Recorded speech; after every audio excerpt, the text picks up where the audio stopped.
Permiso, les voy a pedir para poder dar la charla, agradecerle, por supuesto, a Andrés y a ella haber organizado este maravilloso encuentro.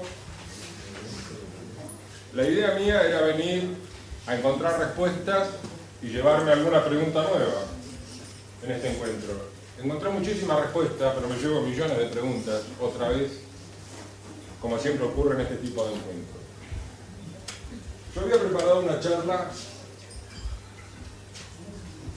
relacionada básicamente para darla a terapeutas neurales. O sea, es muy fácil dar una charla a alguien que no tiene mucha idea de lo que es la terapia neural como para iniciarlo en este maravilloso camino que es la terapia neural. Y es bastante complicado dar una charla a gente que ya está transitando el mismo camino que está transitando uno. Para presentarme y que tengan una idea de dónde vengo y cómo es mi historia con el tema de la terapia neural, quisiera contarles primero esta pequeña historia que me ocurrió, ¿no? Yo tenía una enfermedad, nunca se supo, relativamente grave, 4 años de tratamiento con medicación alopática sin ningún resultado a la vista. Ya me estaban por hacer una laparotomía exploratoria, yo ya estaba haciendo el testamento, y por esas cosas de la vida que yo empecé a entender después de que entré en este camino, entro un día a la veterinaria a una hora muy tarde, generalmente yo a esa hora nunca estaba en la veterinaria, una persona que primero lo que pasa por la puerta es la panza, ¿no? Y me dice: colega, me dijeron que vos tenés agujas peridurales, necesito porque tengo que hacer un troncal. Yo realmente no tenía ni idea quién era el que pasaba por la puerta, menos que era un troncal. Busco en la caja de las agujas y había unas agujas de peridural que yo nunca usaba. Le digo: mira, acá tenés las agujas. Me dice: ¿cuánto es? No, le digo: llévalo. Yo pensando que era un veterinario, que era un colega. Esa persona resultó ser Jorge Caxerwa, que andaba de paso por General Madariaga atendiendo un paciente, se había olvidado las agujas, como siempre, cuando no la proveía. Y no sé quién le dijo que por ahí el loco este podía tener agujas de peridural. Iniciamos una relación que tomó otro tema, porque yo en la veterinaria yo pertenecía a un grupo que se llama Grupo de Reflexión Rural, ¿no? O sea, gente que está contra los transgénicos, contra Monsanto, etcétera, etcétera, etcétera. Y había en la veterinaria un cartel que decía: si come soja tenga cuidado. Un póster. Entonces cuando Jorge lo ve dice: ese póster lo hice yo, me dice. Entonces le dije, de mal en peor. Le digo: no, pero este póster es del Grupo de Reflexión Rural. Y Jorge me dice: sí, yo soy del Grupo de Reflexión Rural. Era un grupo virtual de internet, conocí a algunos personalmente, pero no a todos. Entonces ahí se inició la relación con Jorge. Le pregunté, que era un troncal, obviamente, me explicó que él hacía terapia neural. Por supuesto que me quedó dando vueltas en la cabeza terapia neural. ¿A qué viene esto? Porque yo venía ya 25 años a hacer una alopatía acérrima, pero de mala manera, o sea, de mala gana. Cuando uno siente que lo que está haciendo no está bien, pero que es lo único que le enseñaron, o sea, no tiene otra herramienta como para atender a sus pacientes. Era la época de dial-up, o sea que yo para poder bajar algo de internet de terapia neural eran 2 días, 3 días, hasta que bajaba un archivo con una XT y cosas por el estilo, ¿no? Y así nos fuimos conociendo con Jorge, hasta que me invitó al curso de la Maimónides, donde lo conocí acá al doctor Besato, lo conocí a Andrés, y a una gente maravillosa que fue lo del curso de la Maimónides, y ahí empezó mi derroteo con la terapia neural. Por supuesto que Jorge me trató a mí de la dolencia esta inicial con que venía, estuve 3 días en el baño exonerando, y se me acabaron todos los problemas. O sea, yo dije: acá pasa algo que no me explicaron en la facultad, me mintieron 20 años, hay algo más. Y ahí fue donde yo empecé con el tema de la terapia neural. Cuando me pongo en contacto y empiezo a conocer, o creía conocer, qué era la terapia neural, se me metió en la cabeza que esto que había que darle difusión. O sea, no podía ser que yo no sabía qué era la terapia neural y tantos colegas tampoco sabían qué era la terapia neural. Sobre todo después de empezar a ver los resultados en los animales. Y ahí, bueno, la historia se puso un poco más pesada, o sea, empezar a dar cursos, hasta tuve el atrevimiento de escribir un libro, etcétera, etcétera, etcétera. Yo creía que lo sabía todo. Esa es la realidad. Hasta que pasó una situación en mi vida, porque como decía ayer Andrés, la vida te viene empujando y te viene indicando por dónde tiene que ser el camino, pero uno muchas veces desbarranca o se va a la banquina y te sigue empujando hasta que en un momento te da el mamporrazo, como por decir, o te avivás o te avivás. Y después les voy a contar qué fue lo que pasó. Entonces Andrés me pidió, bueno, dar una charla. Y en realidad toda esta charla se basa en cómo nos domestican desde la facultad y lo mal que se nos enseña en las universidades. Quise integrar el tema de las emociones en la terapia neural. Entonces me puse a leer un poco, a investigar un poco más, y el tema de integrar las emociones viene a partir del acontecimiento que pasó hace muy poco, ya van a ser 2 meses en el camino de mi vida, ¿no? Entonces yo creo que conscientes del cambio de paradigma que estamos viviendo, creo que tanto el desarrollo personal como profesional basado en procesos de creatividad emocional es una oportunidad para llegar a construir una verdadera medicina y una nueva sociedad.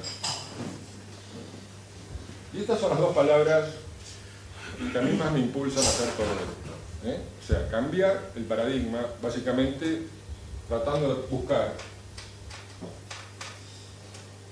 no sé si crear una verdadera medicina, porque creo que nunca vamos a poder llegar a crear una verdadera medicina, pero sí, como van a ver después, a partir de la creatividad emocional, una medicina más honesta. Y por supuesto, sí, una nueva sociedad. Ayer Andrés decía en un momento que a las cosas hay que aceptarlas y dejarlas fluir, y que no es conveniente ir contra los molinos de viento, ir contra Monsanto, ir contra las corporaciones transnacionales. Yo en eso no estoy tan de acuerdo. Quizás todavía me falta crecer un poco más. Yo acepto las cosas como vienen, pero si las puedo cambiar, trato de cambiarlas.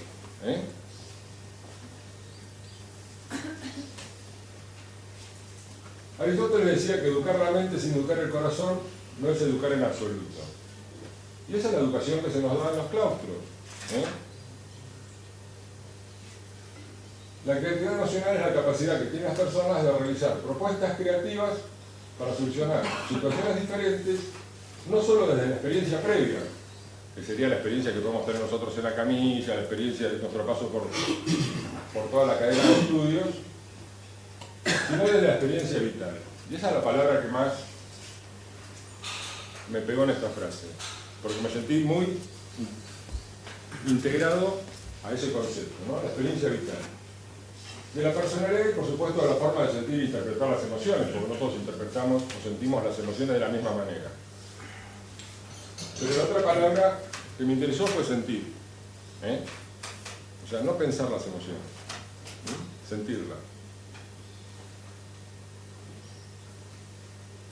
¿Y qué es la creatividad emocional? O sea, las personas, junto con sus sentidos, sus emociones, tienen un enfoque creativo. A su vez, tienen una habilidad creativa que unidas son lo que forma la creatividad emocional, que nos lleva a respuestas novedosas, a eficacia y sobre todo a la honestidad. Y creo que lo que más está faltando, por lo menos, en mi querida profesión. Ser honestos. Ser honestos con uno mismo y ser honestos con el dueño de la mascota que ponen arriba de la cancha. ¿Y qué significa la novedad? Si yo me leo la Biblioteca de Alejandría, no voy a tener ninguna novedad. O sea, la novedad parte dentro de uno. O sea, el nuevo procedimiento, el nuevo pensamiento, todo eso parte de uno, pero tampoco parte de la cabeza. Es otra cosa de la que me di cuenta a los golpes. Por eso le decía a Peta que una de las diapositivas parece el sincrodestino en la misma diapositiva. O sea, yo pasé 25 años de mi profesión así, callando el corazón, callando los sentimientos, o sea, pensando, cuando una persona pasaba por la puerta, entraba a la veterinaria con una mascota en brazos, ¿cuánta plata le podía sacar? Voy a ser totalmente honesto con ustedes porque sé que muchos de los veterinarios que están acá pasaron por lo mismo. Porque hay que pagar la luz, porque hay que pagar el alquiler, porque hay que pagar el teléfono, porque hay que pagar el proveedor, etcétera, etcétera, etcétera. Entonces uno está con la cabeza en cualquier lado, menos donde tiene que estar.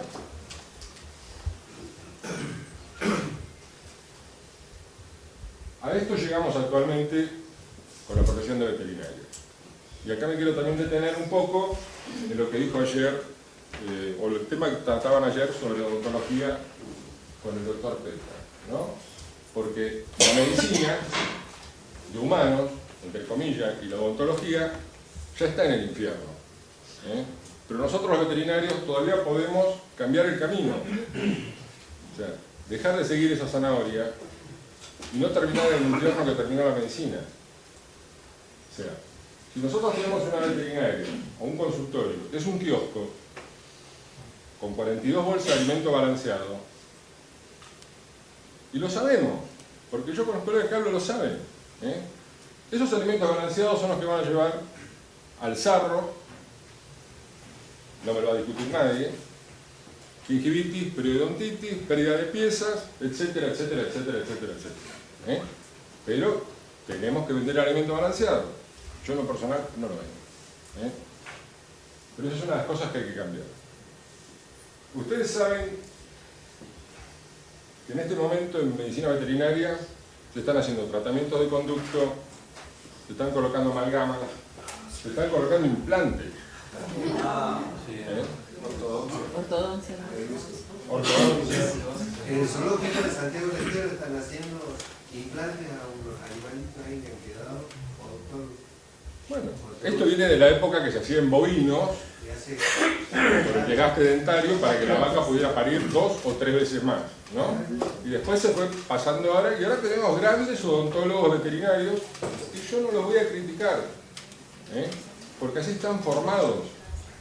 Ese es el problema. O sea, yo no voy a criticar a un colega que se la pasa 10 años dando antibióticos corticoides a todos los pacientes que entran, porque así están formados. Como decía Payán, y todos estamos formados con Payán, decía que no es lo mismo tener 20 años de experiencia que tener experiencia, porque uno puede decir tengo 20 años de experiencia y es un año repetido 20 veces.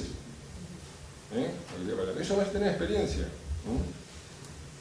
Bueno, uno de mis metas utópicas, mis peleas contra los molinos de viento, es tratar de cambiar eso. Cuando a mí me cayó la ficha de lo que era la terapia neural y leí Danza al vacío del doctor Payán, dije, sí, tengo que saltar. O sea, no me queda otra. Cargué todos los alimentos, todos los medicamentos, todos los collares, todo el kiosco que tenía la veterinaria, lo puse en cajas y se lo regalé a un colega. Por supuesto, el colega me miró como diciendo, ya volcaste, ya no hay vuelta atrás, compadezco tu familia, pero creo que fue la mejor decisión de mi vida.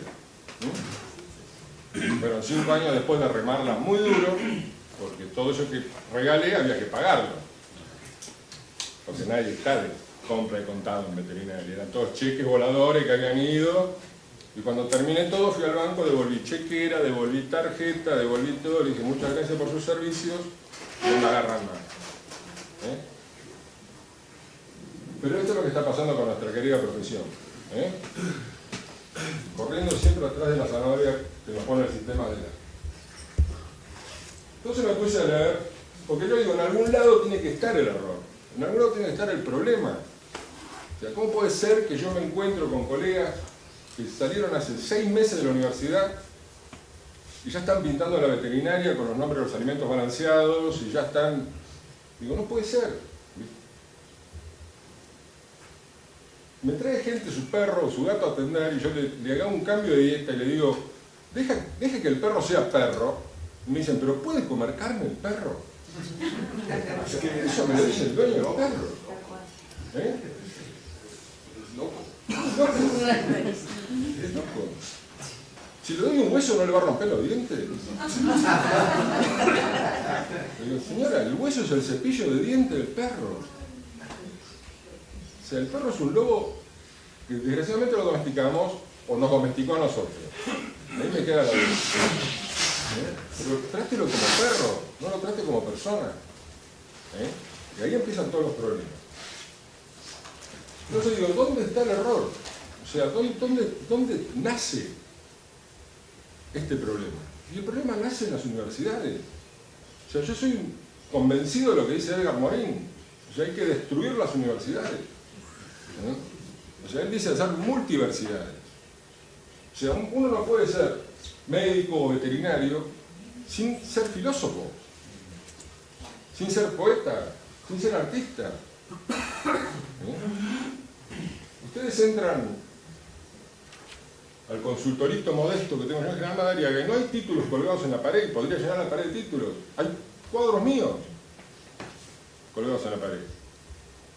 Y la bandera, ahora vamos a cambiarla toda y va a ir la bandera originaria en una pared y otro montón de cosas. Entonces cuando entra una señora, algunos no, algunos dicen, este está muy loco, se va con el perro a otro lado.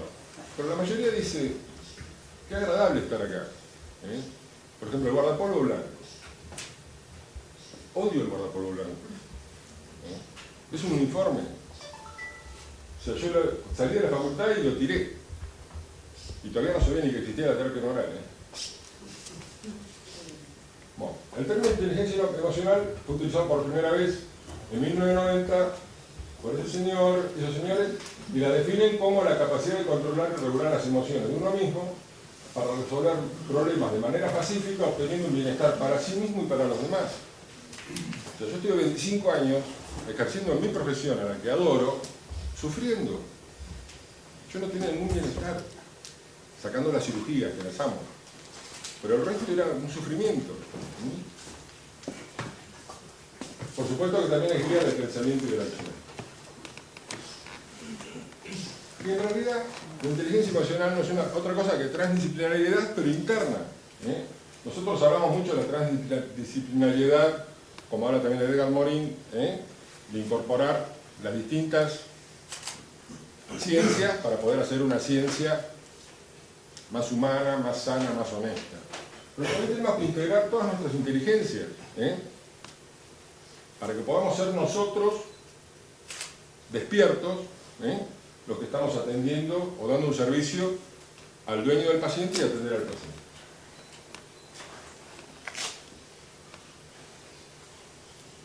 Me encontré este cuadrito que me interesó mucho, que habla de la autoconciencia, la autorregulación, la motivación, la empatía y las destrezas sociales para poder manejar las competencias emocionales. Y en todo esto me quedaron, sobre todo la palabra empatía y motivación. No es lo mismo que entre el dueño de una mascota, la ponga en la camilla y nosotros nos pongamos a hablar de igual a igual.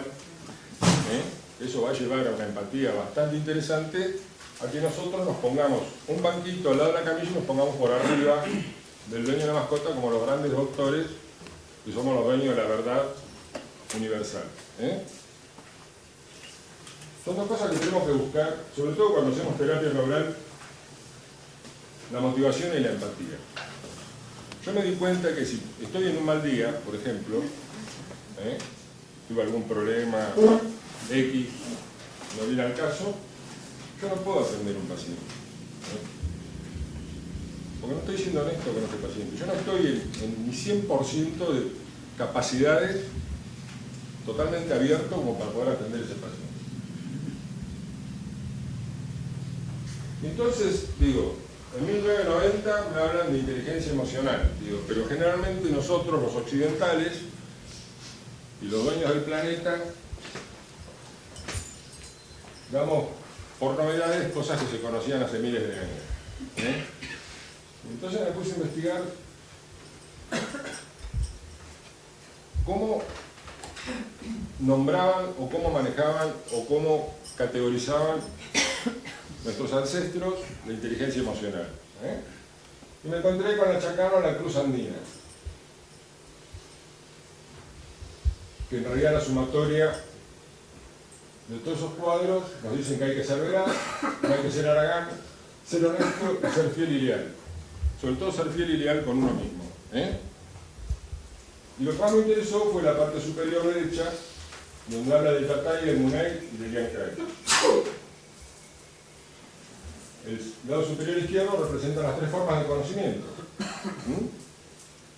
El Tatay, o conocimiento intelectual, el Munay, o conocimiento emocional, y el Yankay, o conocimiento técnico.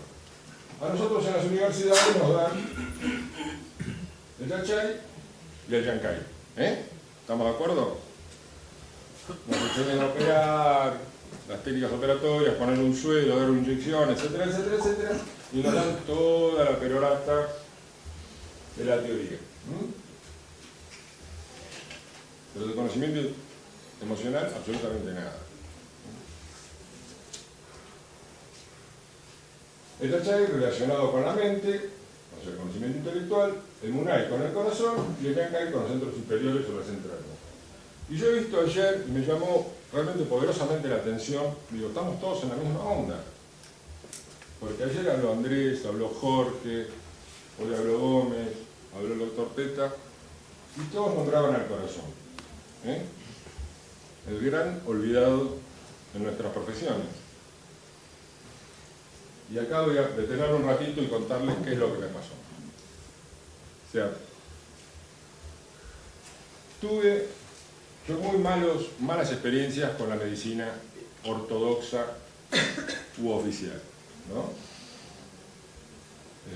Cosa que me llevó desde muy chico a no tenerle realmente mucho respeto a lo que es la medicina oficial. Cuando yo ya llevo 10 años haciendo terapia neural, hace 2 años creí que ya era un terapeuta neural, por eso me decidí a escribir el libro. Grave error. O sea, si yo tuviera que escribir ese libro ahora, creo que sería muy diferente al libro que escribí hace 2 años. Hace 2 meses, yo tengo 3 hijos varones. El del medio le decimos quinta fondo. O sea, no aprende. O sea, desde que era chiquitito así lo íbamos a buscar al hospital por la patineta, por la bicicleta BMX, por la bicicleta grande, por el auto, por la moto. Y hace 2 meses tuvo un accidente grave. Se lo atiende primariamente en el hospital de General Madariaga. Bueno, vamos a conocer más todo.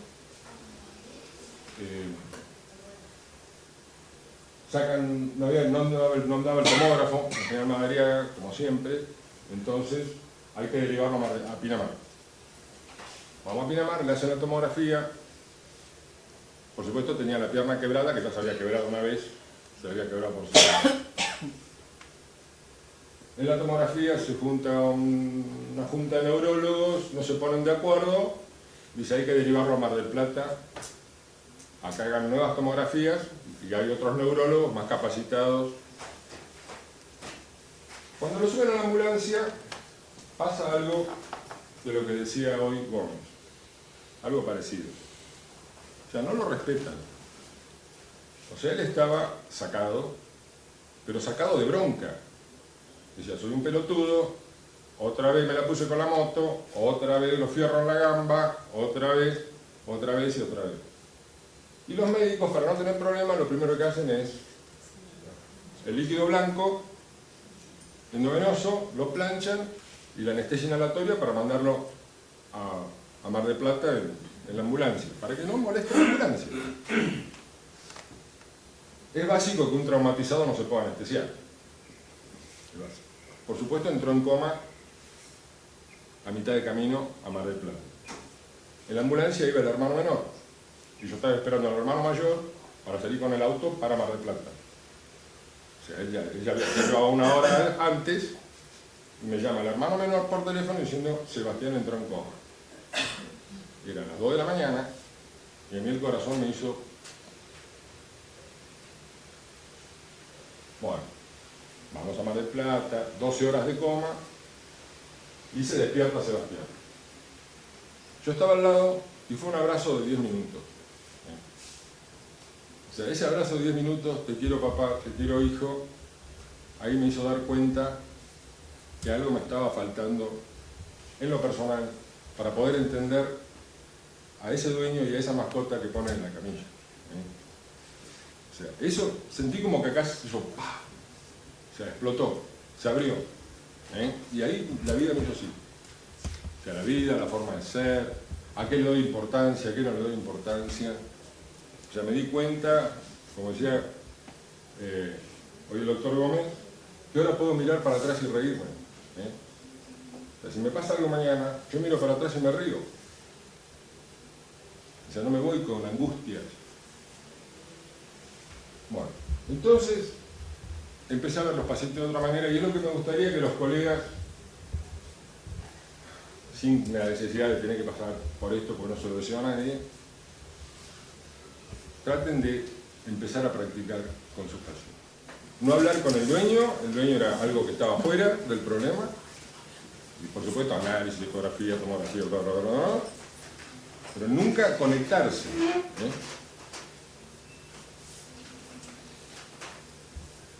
¿Qué significa Munay? En la palabra quechua.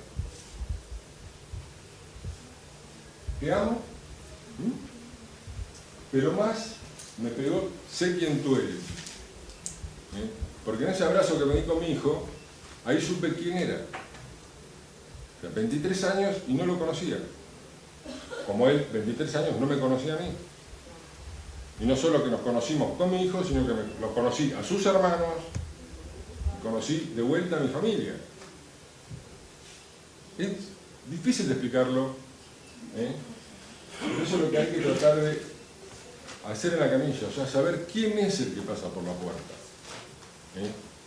O sea, eso de que viene con el perrito, hoy no tengo plata, si me lo puedo atender, sí que se lo puedo atender. Cuénteme su problema. ¿Cómo no voy a poder atenderlo? Estamos muy equivocados en la profesión. Hoy yo atiendo a su perro y a mí mañana me va a atender alguien. Porque es dar y recibir. O sea, es lo que decía antes, yo regalé todo y no me falta nada.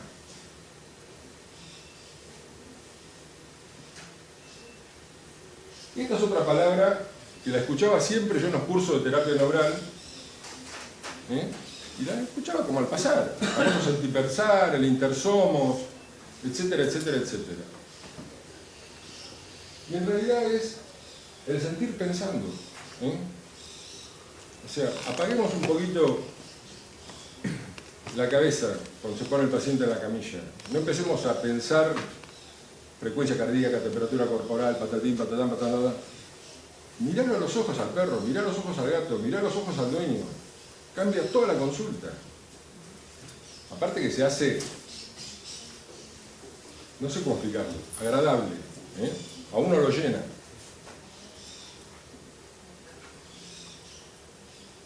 Y esto es lo que yo encontré, que la emoción precede al pensamiento y algo se dijo ayer acá.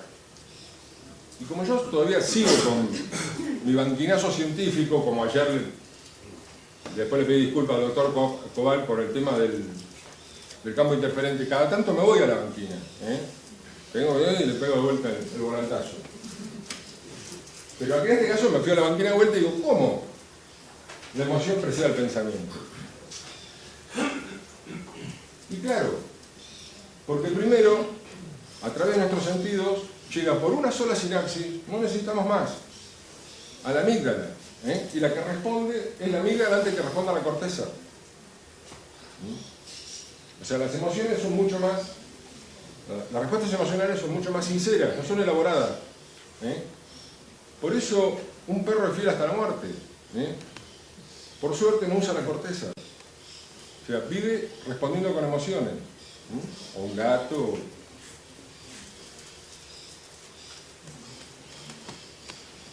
Entonces seguí investigando, digo, ¿de dónde más viene esto de la inteligencia emocional?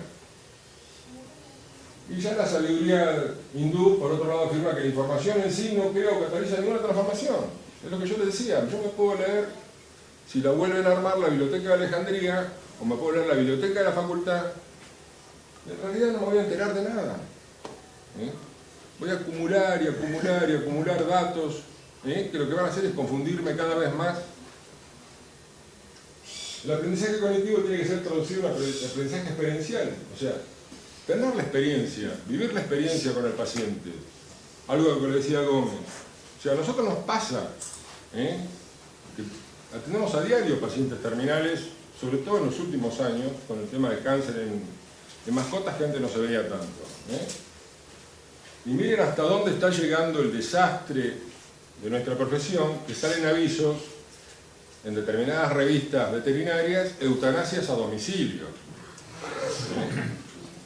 O sea, estudió 7 años de primaria, 5 de secundaria, 8 de facultad para ir a matar a un perro a la casa. Y de eso vive.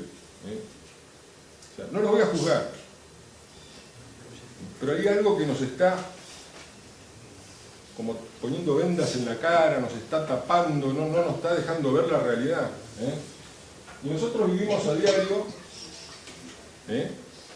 pacientes que lamentablemente ya están, ya se tienen que ir. O sea, no hay forma de poder darles una mano.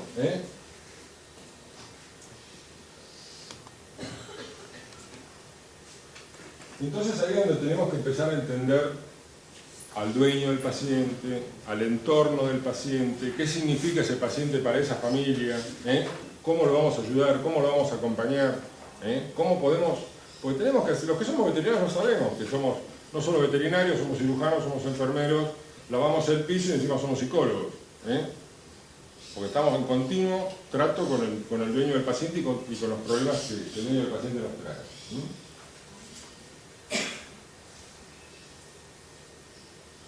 Ya lo decía también Tales de Mileto, hace 2600 años. O sea, la cosa más difícil del mundo es conocernos a nosotros mismos y la más fácil hablar de los demás. Que es algo que decía hoy también el doctor Gómez. O sea, si yo no me conozco a mí mismo, o lo que decía ayer Andrés, si yo no sé la mierda que cargo encima, mal puedo ayudar a alguien. O sea, ¿desde dónde lo estoy ayudando? Desde la biblioteca que tengo metida acá en la cabeza. Pero no hay experiencia vital, no hay sentipensar, no hay nada. ¿Y cuál es el sentido de la inteligencia emocional en terapia neural? Básicamente, repasar la consulta. O sea, que la relación que tengamos con ese paciente y con el entorno de ese paciente pase por otro lado. No sé cuántos de acá, calculo que todos los veterinarios que están acá hacen terapia neural, pero no sé a cuántos de ustedes les ha pasado que el perro muchas veces es la excusa. O sea, es la excusa que viene a nuestro consultorio, el perro viene por una pavada, entre comillas, uno lo tiene con terapia neural, el perro sale 10 puntos y al otro día viene el dueño del perro y dice, y no hay para mí. Eso pasa, pero no le digo el 50% de las consultas, pero por lo menos el 20%. Y entonces el perro se fue la excusa para que se solucione un problema mucho más grave que había en ese entorno. Entonces uno agarra ahí el teléfono del doctor Cobal, del doctor Machiavelli o del doctor Cachegüer, que es tres que conozco yo, mire, vaya y mire la tal, Peralta queda muy lejos, madre. Y después viene el paciente y te dice, doctor, le agradezco lo que hizo por mi familia. O sea, fue mucho más allá del perro o el gato que se apoyó sobre la camilla. Por supuesto que después ya se establece una relación de amistad con esa familia y después ya vienen los problemas económicos, pues ya no se le puede cobrar más, etcétera, etcétera. Pero ese es otro camino.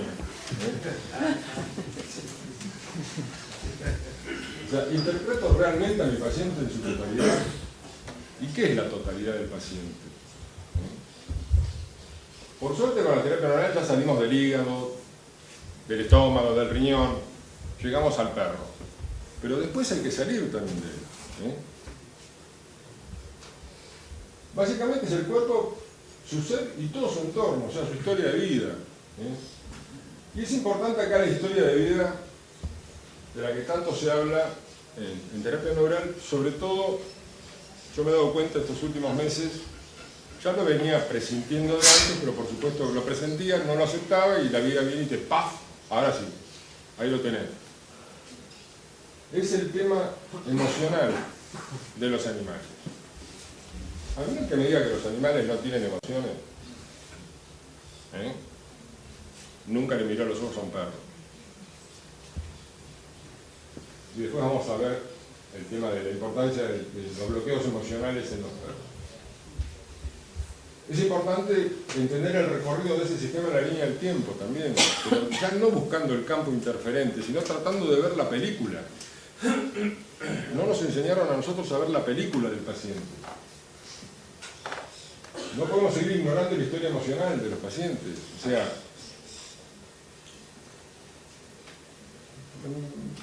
vuelvo a pegarle un palo a la facultad, pero es así. O sea, no se habla de eso en la facultad. Y tenemos que tratar de entender y conocer también la historia emocional de los dueños. O sea, a más de ustedes les ha pasado que el problema no está en el perro, sino que está en el entorno. Y algunos entonces tratando de solucionar el entorno y haciendo un poco de psicólogo, psiquiatra, entre comillas, amigo, sobre todo, de los dueños del paciente, soluciona o le explica, mira, el problema no está en el perro, sino que está afuera del perro, sobre todo la dermatitis por lamido, etcétera, etcétera, etcétera. Y uno, sin dar nada de procaína, soluciona el problema, solucionando la dieta. Y entonces llegué a la conclusión de cómo yo interpreto a mi paciente. Ya son todos. O sea, esta es la famosa cinta de Moebius, porque acá también volqué y se me voy a la vuelta a la parte del científico investigador, pero ¿cuál es el sentido de la cinta de Moebius? Si yo me pongo a pintarla de una cara, digo, voy a pintar una cara blanca y una de negro, no. Si empiezo a pintarle blanco va a quedar toda la cinta blanca. O sea, es uno. Y si la quiero cortar al medio, no puedo. Por donde la corte nunca se va a cortar al medio, porque es uno. Y entonces así es como yo interpreté a mi paciente. O sea, es una unidad indivisible, irrepetible, única, que me tocó en ese momento y en ese lugar. Entonces las conclusiones son, ¿conocemos realmente a nuestros pacientes? Yo creo que no. O sea, como decía ayer el doctor Cobal, muchas veces necesitamos 3, 4, 5 consultas hasta que realmente podemos conocer el paciente y su entorno, porque siempre, a medida que uno va armando esa empatía, es donde uno más se abre el dueño y más cosas nos empieza a contar. ¿Nos conocemos a nosotros?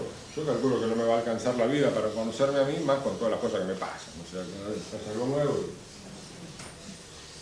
Replantear sobre todo el trato con el paciente y el dueño. O sea, bajarnos del pedestal. O sea, ser más humildes. O sea, ser conscientes de que no sabemos nada.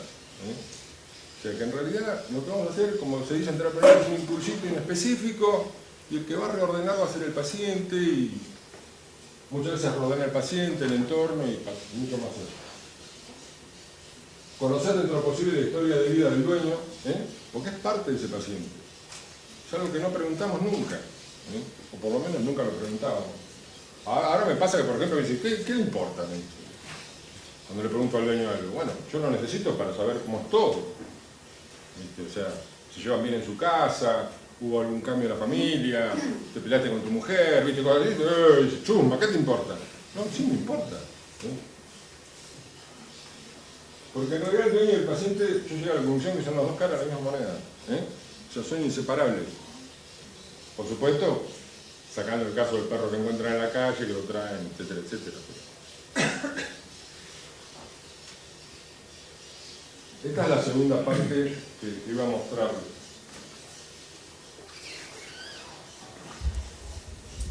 Esa frase me encantó porque en realidad lo que existen son procedimientos inadecuados, no enfermedades incurables, sacando por supuesto la enfermedad de transmisión sexual de la que hablaba el doctor Gómez. Pero estamos muy mal enseñados en la facultad, estamos muy mal enseñados. O sea, de la facultad salimos, lo hablamos anoche con alguien, siendo empleados de las transnacionales y encima gratis. Encima ni siquiera nos pagan. Yo de eso ya me había dado cuenta mucho antes de conocer la terapia neural. O sea, a mí venía a un laboratorio a poner un póster en la veterinaria o algo y le decía, eso es publicidad, me lo tenés que pagar. Por supuesto que me miraban con este loco, de dónde salió, hay que matarlo, no sea cosa que se aviven los demás, pero era así. Pero en realidad no es que no existen las enfermedades incurables, o sea, porque todo tiene un sentido de lo que está ocurriendo en ese paciente. En las enfermedades terminales también tiene un sentido, y no es que no sean incurables, son acompañables, y ya eso es demasiado decir. Entonces le quería mostrar algunos casos de teóricamente enfermedades incurables que fueron las que a mí me bombardearon la cabeza cuando empecé a hacer terapia neural. O sea, digo, no puede ser, estuve equivocado tanto tiempo. O sea, la importancia del bloqueo emocional en los animales. O sea, porque yo veo muchas veces en los veterinarios que hacen terapia neural, o sea, que está bien que se haga la historia de vida, el recorrido del sistema, todo, pero van muy a la parte física, muy al libro de anatomía y de fisiología, y no entran en teoría general de sistemas, como digo yo, y ver todo el entorno y todo lo que lo acompaña. Aparte no podemos separar, o sea, ya es hora de decir basta, no hay una parte emocional y una parte física, es todo lo mismo. Una es la expresión de la otra. Si yo me dejo la barba, es una expresión de mi estado emocional, como ahora me la saqué.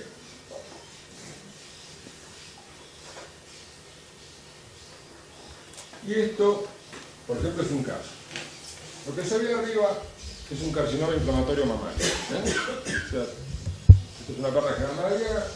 O sea, teóricamente eso no tiene tratamiento. Ahí la quimioterapia, patatín, patatán, y terminamos matando al paciente, sobre todo la quimioterapia veterinaria, o sea, que viene colgada de la quimioterapia de humano, le mandan fruta y en 2 meses... Y es muy agresivo ese tipo de...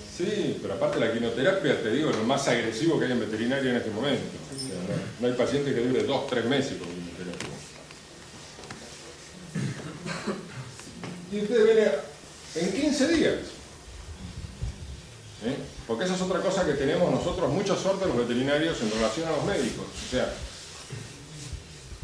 los pacientes nuestros veterinarios tienen muy baja carga tóxica en relación a los humanos. O sea, sobre todo tóxica de acá. O sea, no tienen cuenta en el banco, no tienen tarjeta de crédito. El perro quiere ser perro. O sea, el gran problema del perro es cuando no lo dejan ser perro. Y este era el caso, bueno, de una perrita que era de la calle, o sea que más que de la calle comunitaria, y en realidad el problema era emocional, o sea, estaba dormida en un lado, después comía en el otro, iba en el otro, en el otro. Le digo al amigo este mío que me trae la perra que dormía, digo, trata de tener más controlada, dale más cariño, patatín, patatán, patatán, y hicimos terapia neural, no importa dónde se hizo, porque cada paciente es único. Si ustedes ven un carcinoma inflamatorio, en 15 días se fue. Este es otro caso de un colega que hizo el curso de los que damos nosotros en Buenos Aires, también de un carcinoma inflamatorio mucho más severo, o sea, mucho más avanzado en una perra tirada en el fondo de un taller, que la revoleaban el hueso así ni la miraban, nunca nada, ni le pasaban la mano por arriba y decirle, qué linda perra, y en un mes empezó a resolver el carcinoma. Este es otro de los tantos casos también que en veterinaria se denominan incurables. O sea, es la famosa alergia a la picadura de la pulga. Y yo siempre tenía una duda, ¿no? Digo, todos los perros tienen pulga. No hay perros sin pulga. Entonces, ¿por qué uno sí y otro no?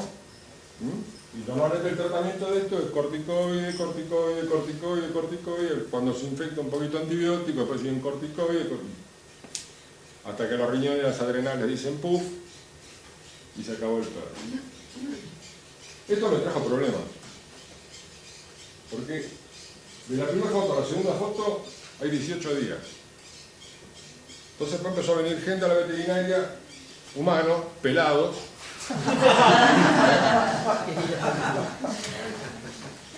Digo, no tengo bozal para usted, no lo atiendo, yo sin bozal no atiendo. Y este es un caso también básicamente emocional, ¿eh? Son perros que están tirados en la calle, que se acercan a alguien y le pegan una patada, que nadie es capaz de pasarle una mano por la cabeza, ¿eh? Que viven con la cola entre las patas, o sea, asustados del mundo que les tocó, ¿eh? Y cuando uno les da un poco de cariño y un poquito de procaína, pasa de paso. O sea, uno hace que empieza a mover todo de vuelta. Volvemos a los tumores. Y cada vez los vemos más en veterinaria y cada vez más jóvenes. Se ha visto cáncer en perros de 4 meses. Por supuesto que estamos en una zona que de ser ganadera de cría pasó a ser agrícola Monsanto, ¿eh? Entonces nos vienen bañando con agrotóxicos. Y este caso llamó la atención, ya tuvo discusiones con oncólogos y histopatólogos, ¿eh? Porque en realidad son 2 tipos de tumores, y se dice que los tumores no pueden ser, sí, que no puede haber 2 juntos en uno. O sea, en realidad era un épulis y un melanoma, ¿eh? Y un histopatólogo decía que sí, el otro decía que no, me importa 3 pitos lo que era, yo voy a hacer terapia neural, y ustedes ven el perro allá al mes, y después están las otras fotos, totalmente desapareció, algo que lo hubieran cortado, sino nuestra medicina agresiva, impositiva, una mandibulectomía, alguna cosa por el estilo, y lo dejaban sin cara al pobre perro. Esta es una enfermedad autoinmune, ¿eh? Puede ser un lupus discoide, o sea, a mí mucho no me interesa la denominación de la enfermedad, pero era un perro que venía hacía años con tratamientos alopáticos, etcétera, etcétera, etcétera, también de un querido amigo, ¿eh? Y en 2 meses, con terapia neural, o sea que no son incurables. O sea, lo que pasa es que el negocio está en vender corticoides, en vender antibióticos, sí. Roberto, en estos casos que vienen pacientes con tanto alopática, con tanta, como decís vos, corticoides, más en este tipo de casos, ¿cómo limpias un poquito ese sistema para que el estímulo llegue de una manera más...? Esa es una discusión que tenemos siempre. Por ejemplo, los perros epilépticos, que vienen con fenobarbital, difenidantoína, bromuro de potasio, todos pillados desde hace años a veces, ¿eh? Entonces dicen, no, la medicación hay que sacársela de a poco. O sea, si el perro está tomando difenidantoína, fenobarbital, bromuro de potasio y sigue convulsionando, ¿para qué la va a seguir tomando? ¿Para qué sacarla de a poco? Sacale toda la medicación a la mierda, ¿viste? O sea, y después, bueno, serán 72 horas, una semana, cambio total de dieta, cambio total de hábitos, que el perro empieza a limpiar, o sea, yo hago una dieta natural, más basada en frutas, tengo algunas cosas lindas que pasó también con el tema de darle fruta a los perros, que ya se ríe, O sea, como para que empiece a limpiar un poco, sacarle los balanceados, sacarle la pipeta, sacarle el antiparasitario, sacarle, todo eso que es negocio, sacalo, y que limpie un poco y después hacer la terapia neural.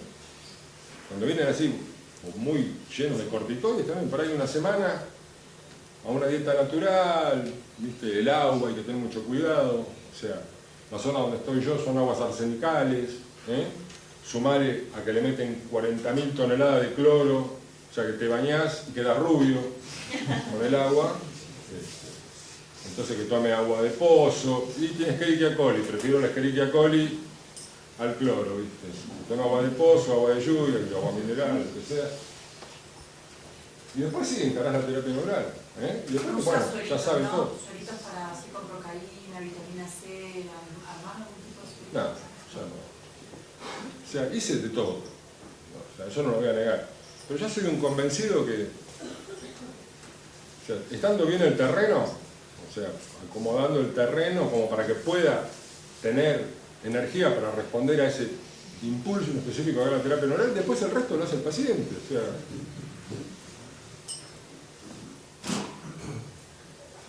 Este es otro, de los que se dicen que son incurables, que es la famosa amiloidosis del Sharpey y los nombres que le ponen. O sea, este perro vino directamente a que le hagan la eutanasia, porque ya había probado todo. Que son las dos fotos de allá, bueno, eran las patas, las manos, la oreja, el cuello. Pobre Sharpey. Y esta foto es un año después.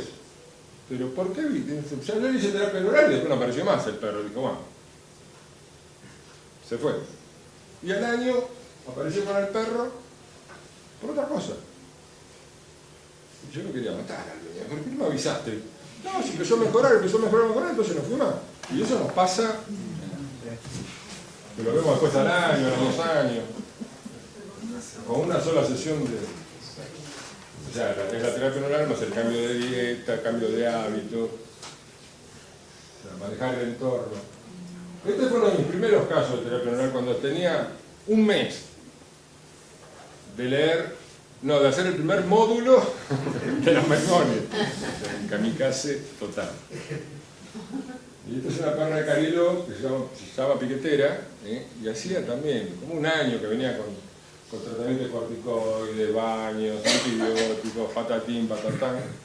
Y en realidad, hablando en aquel momento, la perra también era una perra comunitaria, que uno le daba de comer, iba a la otra casa, le pegaba una patada, entonces iba a la otra y dormía, iba a la otra, patatín, patatán. O sea, se hizo terapia neural en base a la parte emocional, digamos, del paciente, más los cambios de dieta, hábitos, o sea, bueno, la van a curar, tengan en su casa, denle cariño, no dejen la perra vuelta a la calle, y todo eso. O sea, pero para que vean que no hay enfermedades incurables. Esta es mi perra. Esa es Peque. O sea, así como está arriba, la trajo uno de mis hijos, que son más perreros que yo. Mira papá lo que encontré en la calle, tomá, y se fue. Entonces, claro, perra encontrada en la calle, una demodicosis, entre comillas, ¿viste? Ya con todos los ganglios tomados, una bacteriemia, bueno, todo lo que se ve en la primera foto. La segunda foto son 36 horas después de la terapia neural. ¿No? O sea, algo que en teoría es de tratamiento de por vida con amitras, corticoides, antibióticos, con recidivas, etcétera, etcétera. Y esta foto es de hace 2 meses. O sea, la primera arriba es de hace 4 años, 5 años. O sea, nunca más se tocó la perra. Vive en la veterinaria, no tiene una vacuna, casa de herrero, nunca se desparasitó. Entran los perros con moquillo a la veterinaria, esta le limpia los mocos, le limpia los ojos, o sea, la terrible enfermedad contagiosa del moquillo. La perra es feliz, no tiene por qué enfermarse. Bastante soportable. Este es más llamativo todavía. Este es el gato nuestro, algunos lo conocen, a Garúa. Pancho lo conoce. Es el gato que más sabe de terapia neural en el planeta. Están todos los cursos de terapia neural, hasta el gato sentado en primera fila. Pero lo increíble es ese gato que tenía un tisis bulbis, de 2 años de curso. O sea, agarren tisis bulbis de cualquier lado y dicen incurable, intratable. Después de 1 año, porque claro, era la práctica de todos los cursos también. Vení Garúa, pum, ciliar. Todos los cursos se llevaba un ciliar Garúa. Y se curó. O sea, volvió el ojo. Parece mentira. Y estos son algunos ejemplos que puse de los perros paralíticos que llevan para hacer la eutanasia. O sea, siempre vienen los perros con parálisis, paresias, parestesia de tren posterior, que ya fueron tratados con corticoides, con analgésicos, con restaurador de cartílago, o sea, proteinglicano, glicosamina, etcétera, etcétera, etcétera. Mire, doctor, hace 6 meses que está en tratamiento, no va más, lo quiero sacrificar. Mire, si realmente lo quiere sacrificar, vaya al que se lo está atendiendo, eso es lo primero. Ahora, si quiere que el perro vuelva a caminar, ármense de paciencia, firmamos un contrato moral, porque esto va a llevar su tiempo, y vuelven a caminar. Me ha pasado, como con el perro que le creció el pelo, que vino una madre con su hijo en silla de ruedas a la veterinaria a pedirme por favor que le hiciera terapia neural al hijo. O sea, después de ver que el perro había empezado a caminar. O sea, digo, por supuesto que no, le digo, ya bastante tengo con los míos como para... Pero se da las direcciones o páginas donde pueda entrar y listo. Y bueno, el que se ve abajo, el Batata, era un problema en el cuello, y estos dos eran perros con accidentes, y encima el pitbull aquel llevó 6 meses hasta que volvió a caminar, pero perfectamente, desde tener una parálisis, o sea, espástica del tren posterior, volvió a caminar. Y como al año y pico, aparece el que me lo había traído, una persona de Paraguay, que vive en Miamar, con otro pitbull. Y ¿cómo está el gris? Ah, lo vendí, me dice. Porque lo había comprado, era el hijo de no sé qué pitbull campeón, que no me lo dijo en el momento que yo lo empecé a atender. Y claro, fue como el perro quedó tan bien, ese era el negocio de ellos, haberlo comprado barato para poder venderlo caro.